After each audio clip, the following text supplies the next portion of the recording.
Hey everybody, welcome to the Armory today. I got a really cool rifle to show you. Let's do this.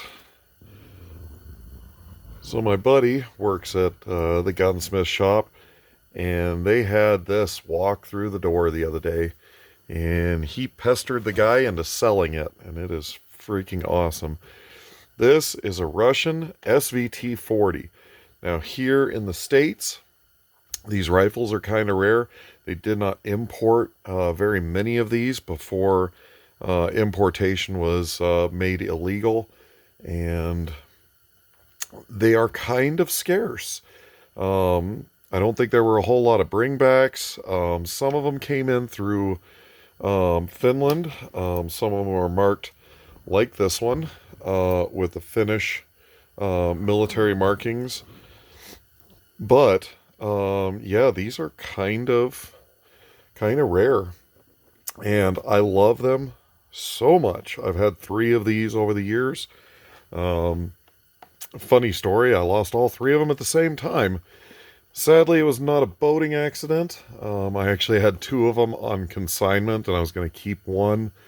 And the guy talked me out of the one that I was keeping, and the next day I got a phone call that the other 2 had sold from the consignment shop.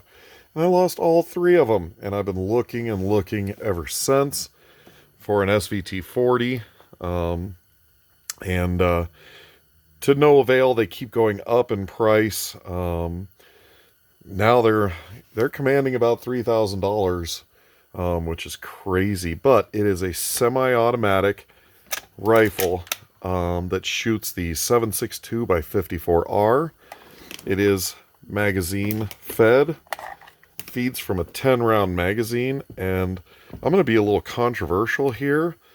The reproduction magazines that they make for these are actually a lot better, in my experience, than the factory magazines. But there could be a lot of reasons for that, but I have never had a single problem with the reproduction magazines, and the original magazines I've had a ton of issues with. But that may not be everybody's experience, but that was certainly mine. This rifle is very similar to an SKS, just kind of supersized, and it is a really cool rifle. This one, however, has been bubbaed. The flash suppressor on the end of the barrel has been cut off, and that is kind of a bummer. But it actually still looks pretty respectable, even though the little muzzle brake's gone. It still looks pretty good. These rifles are just a dream to shoot, and I am super jealous of this.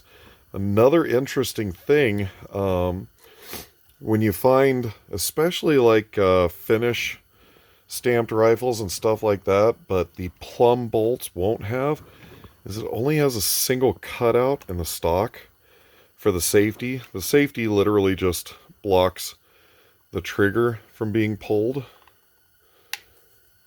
Just a very simple little flip down safety. But the finished stocks were generally the early pattern, and they only have one cutout on the side, whereas the later refurbished stocks and whatnot, they'll cut both sides. So that's kind of cool, and it is actually a really, really unique rifle. So if you ever get the chance, guys, take one of these out shooting. They shoot fantastic. They run about as good as any semi-automatic made in the era. They are pretty soft shooting for the 54R round. They're not punishing like some of the little Mosin carbines can be after a day of shooting. And really, you don't see these popping up very often. Alright guys, have a good day. I'll catch you on another video.